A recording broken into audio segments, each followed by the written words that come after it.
ভাই আসসালামু আলাইকুম। রূপসী বাংলা কলেজের সামনে কই? আমাদের টমসম ব্রিজের দক্ষিণে রূপসী বাংলা কলেজের সামনে এই মুহূর্তে একটা দুর্ঘটনা হয়ে গেছে অনাকাঙ্ক্ষিত। সম্ভবত ছিনতাইকারী একটা মিশুক চালক বা একটু সাইডে যান, একটা মিশুক চালক ওনার আরে রায়ন একটা মিশুক চালক, এই যে আমি ফেসটা দেখিয়ে দিচ্ছি, ওনার বাড়ি নাকি ধর্মপুর, হয়তো বা ধর্মপুর থাকে।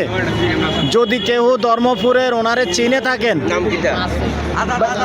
আর অনেকে চিনে এখানে, ওনার নাম নাকি আজাদ, তো ধর্মপুরে বাড়ি অথবা ধর্মপুর থাকে। তো আমার যারা অপরিচিত আছেন ধর্মপুরের, আমার নাম্বারেও কল করবেন। এই লোকটা এখন বর্তমানে রূপসী বাংলা কলেজের সামনে আছে, মৃত অবস্থায় আছে। তো সম্ভবত ছিনতাইকারী ধরছিল, একটু মারধর করছে, এই মুহূর্তে স্পট ডেড হয়ে গেছে। তো আমার নাম্বারটা দিয়ে দিচ্ছি 01308732348। আমার বাড়ির সামনেই আছে, আপনারা এই নাম্বারে যোগাযোগ করে লোকটাকে নিয়ে যাবেন। তো ঠিক আছে দর্শক, যারাই এই মুহূর্তে এটা পাইবেন একটু লাইক শেয়ার করে দিবেন, যাতে করে ওনার আত্মীয় স্বজনরা দেখতে পায়। ভালো থাকেন, সুস্থ থাকেন, আল্লাহ হাফেজ।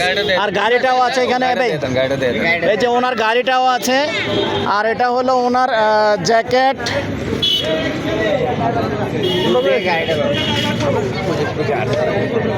আমি ওইদিকে দেখতে এলাম।